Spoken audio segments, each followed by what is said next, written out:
Hello, we're broadcasting from Georgia Tech, specifically from the roof of the Howey Physics Building, which is where our observatory is. Thank you for joining us again tonight. Uh, we do have a few clouds around, but they're not very thick, but you might see them move across the face of the moon. We're currently looking through our 11-inch Celestron telescope with a camera attached to the end. We're sending a live stream to you. My name is Jim Sowell. I'm an astronomer here, and John Wallum, our IT and telecommunication expert, is controlling the camera and all the technical aspects. So again, thank you for joining us. Now, if you were with us last time, 3 weeks ago, the moon was almost full, and you're going to see tonight that the view is very different. It's not that it's just half of the moon, but the angle that the sunlight is hitting, tonight the moon is going to look much more rugged. Now, also last week, 3 weeks ago, we saw Venus also, but Venus is now down in line with the sun and is soon to become a morning star. So the moon is the only object we're going to be looking at for about the next 20 minutes or so. So if you were to go outside, this is the view of the moon that you would see. And there are dark regions, the Maria, the seas, and there are going to be some craters that I want to point out. So we've gone now to a slide that has a few things labeled. The Sea of Tranquility and Sea of Serenity are going to be the two main objects we'll be looking at. There are some craters associated with them. Again, these Maria is the Italian word. Remember, Galileo was the one looking at the moon with the telescope, and he thought that these smooth regions were due to water, seas, on the surface of the moon. We now know that they're floodplains, basaltic rock, and they were caused by lava flows, not from a volcano, but seeped up from the cracks. Then we also have some craters, and we're going to look at each of these tonight, and there'll be a few other features too. So let's go back to, here's our full picture of the moon. And just to get oriented for a second, there is the line between darkness and brightness. That is referred to as the terminator.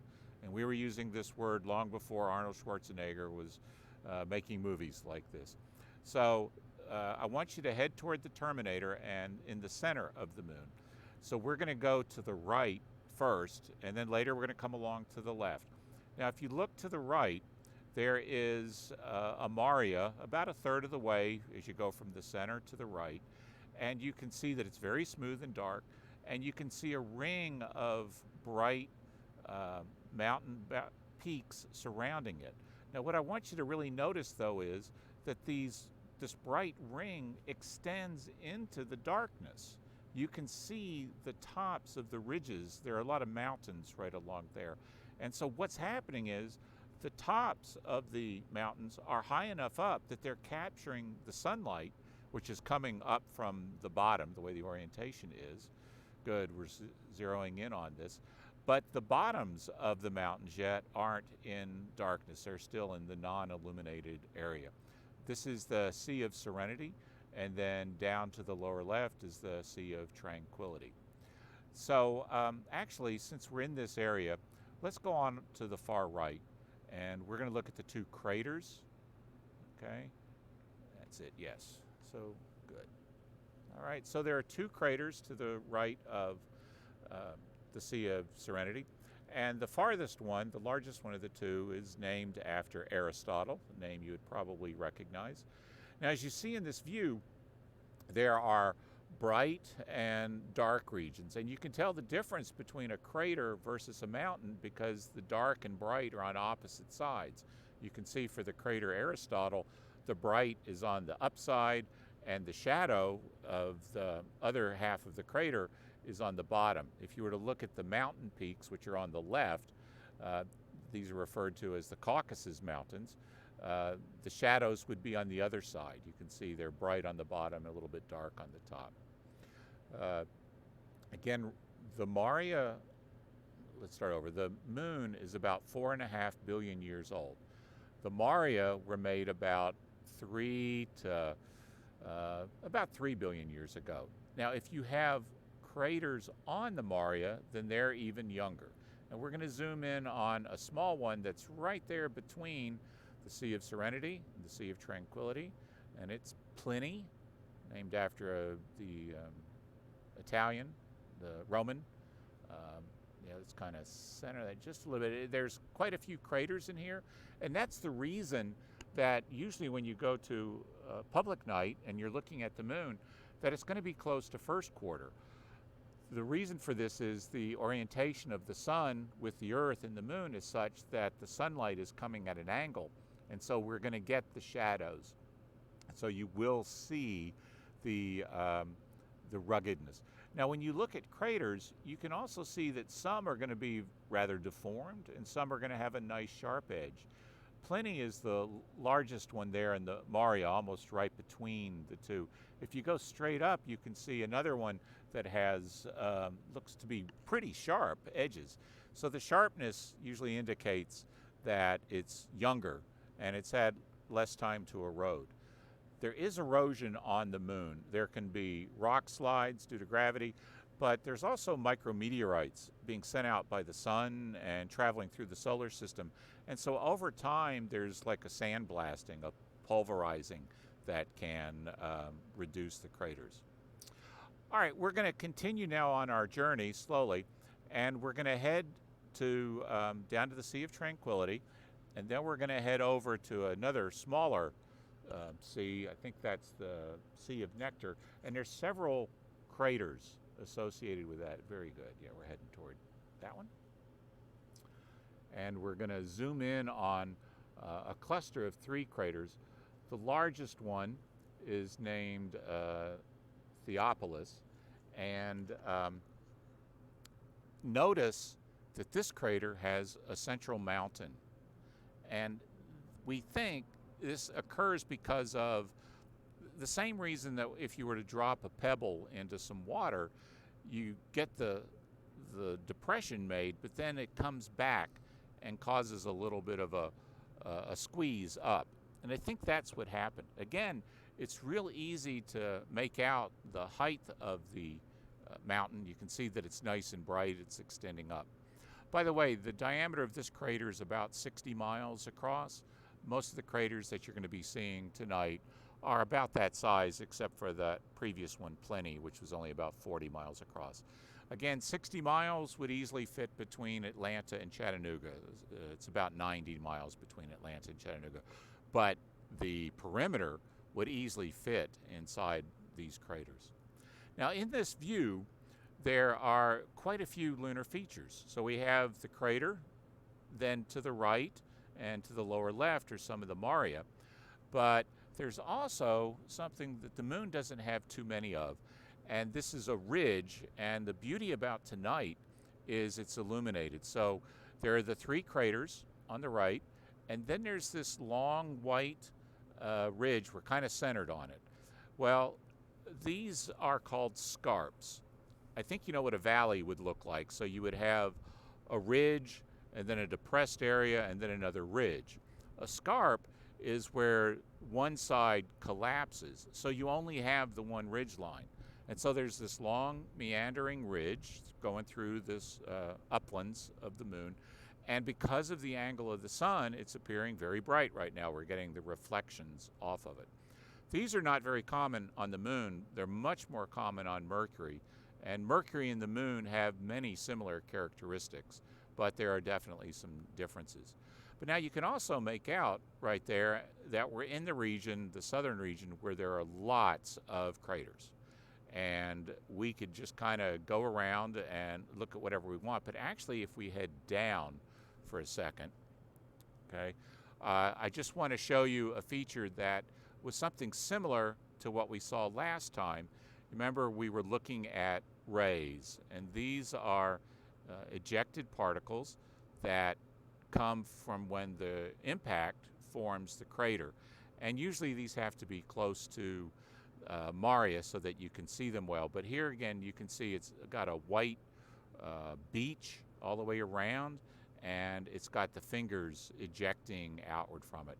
So not quite as prominent tonight as during the full moon, But this view is also nice because every time we go to some location on the moon, I get excited about something I'm seeing. And now if you look to the upper right, there is a crater that has been filled in. It's right next to that Maria, and so some of the lava also seem to seep in and get that crater. And John, why don't you just keep going? You could go straight up if you want. And so we're going to move into, now you see all the shadows? This is really showing you how rugged the moon is because of the angle of the sun. And we're getting up next to the terminator, and you can see again, like especially to the very left, that bright rim is high enough up that it's really catching some of the sunlight. If you look closely, you'll see some other points of light, maybe in the darkness, okay? And there's a nice one. These points are going to be the tops of mountains that are catching the sunlight, but the base isn't yet in the illuminated area. Now, we probably would only have to wait a few hours, and that's another great view. And the terminator is constantly moving. So it would be, from this perspective, it's moving upward. And if you were to look at the moon tomorrow night at the same time, you're going to see more of the moon, and that terminator has moved. Why is it moving? It's because the moon is orbiting the Earth. So if you were to go out tonight, and it's nice for me to look up because I do see we're getting some clouds. Maybe there'll be a few to move across in a second. The position of the moon in the sky, there we go. You can see that it's live. The moon is going to continue to orbit the Earth. And so each night, if you go out at the same time, we started at 9:30, you would see that it's moved by about 13 degrees. So again, it's nice having some clouds to show what a pretty neat effect this is, but not so thick as to block out our view. This is another reason why we pick the moon often. We make certain that the moon is out during our public nights, is in case of clouds. At least being the largest and the brightest object, we have a chance of shining through them. So let's just maybe wander back to the right, or let's enjoy this view for a minute. I would love for you to go outside and try to catch this view. Again, this is the only object we're going to be looking at.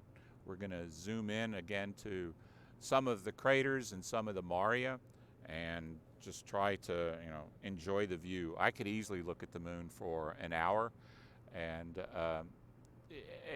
it's a beautiful sight because wherever you move to, you'll begin to see something maybe you didn't see before. I think that's what's so special about it. The other thing that's special about it is if we were to rebroadcast again tomorrow night, because the angle of the sunlight is going to be different, then certain features aren't going to look the same. That ridge, the scarp, may not be as bright. Of course, the other advantage is you would begin to see a little bit more of the moon that you're not seeing tonight.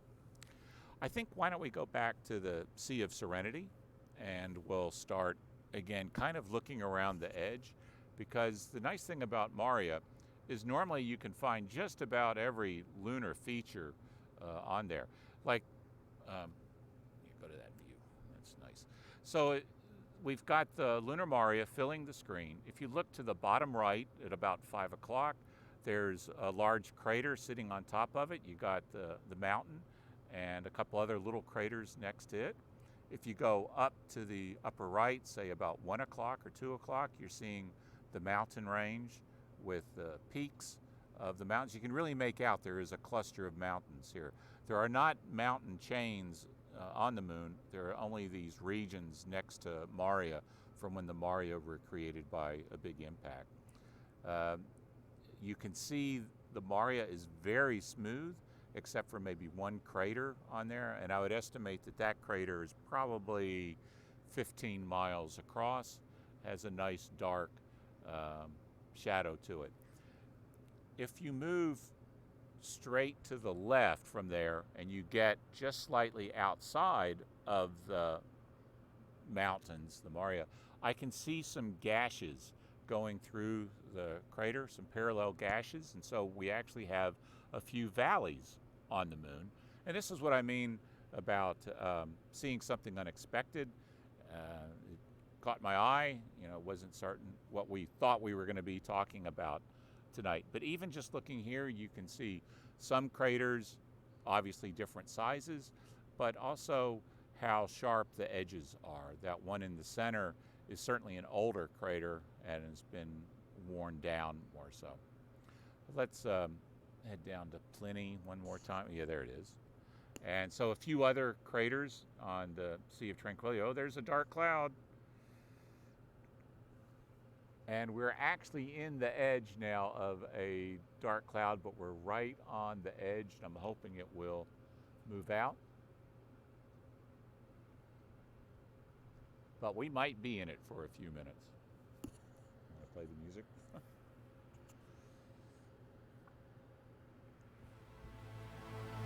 So this will probably only take a minute. It just depends on which direction that cloud's going.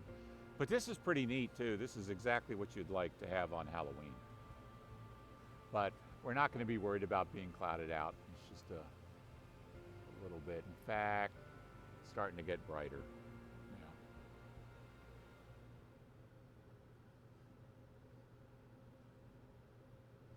This can be pretty cool effect. And now the moon, I think, is going to be coming out for a few minutes. There's some other little clouds that might catch it, but good, we got out of that. So again, we were talking about Pliny. That's about 40 miles across. And let's head straight down and just see what's down below. Okay. All right. So this region of the moon is actually as rugged as the others, except the angle of the sun is hitting now so that it's much harder to tell. Now again, there's a very small crater, but it's got some rays emanating also, including, you can tell, one going down at about 4:30-ish onto that other mare, which is the Sea of Chryses, I believe. I'm doing that one by memory, but it's got some beautiful rays. And again, rays would also indicate youth. All right, let's move to the left.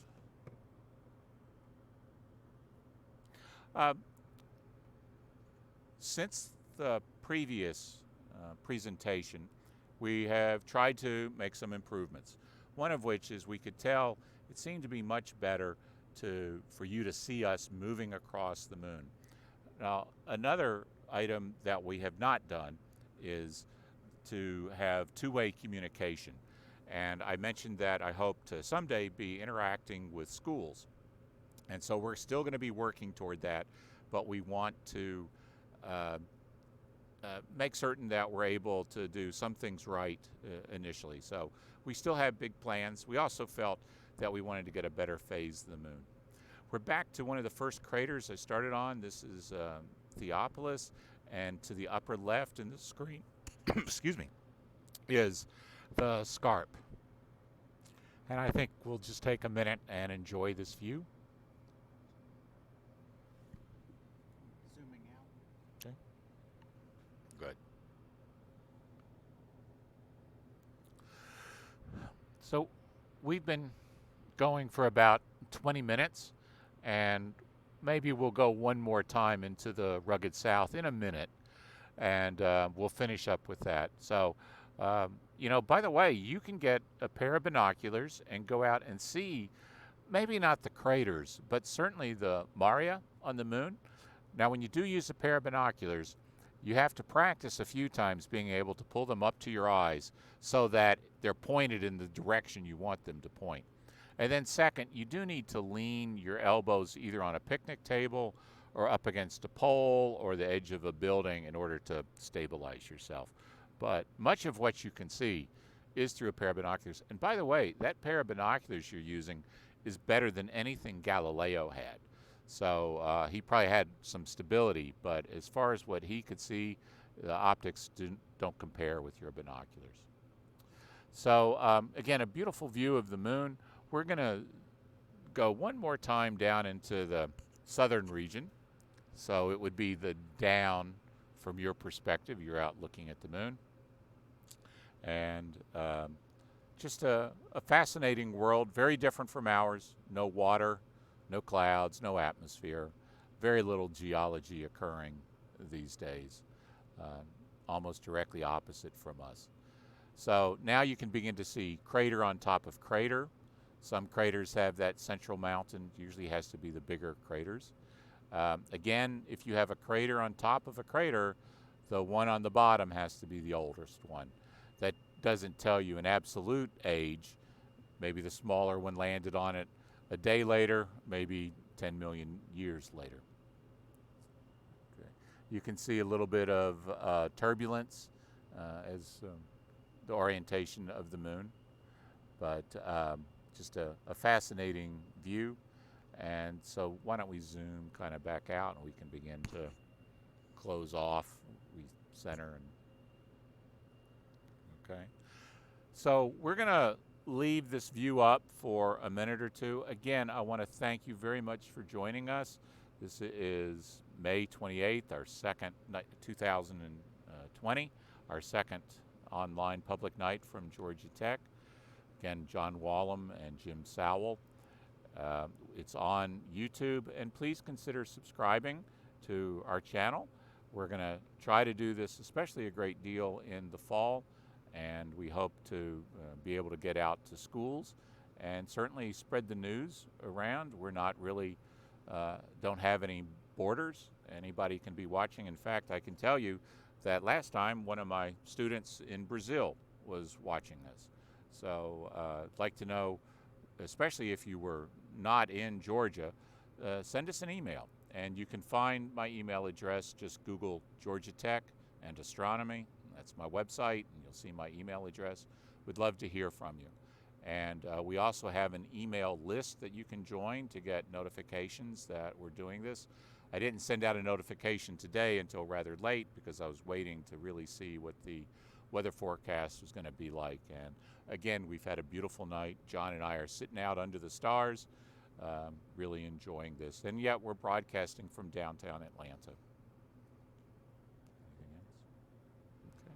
Well, again, thank you very much. We look forward to doing this again. And please stay in touch with us and have a great night. Thank you.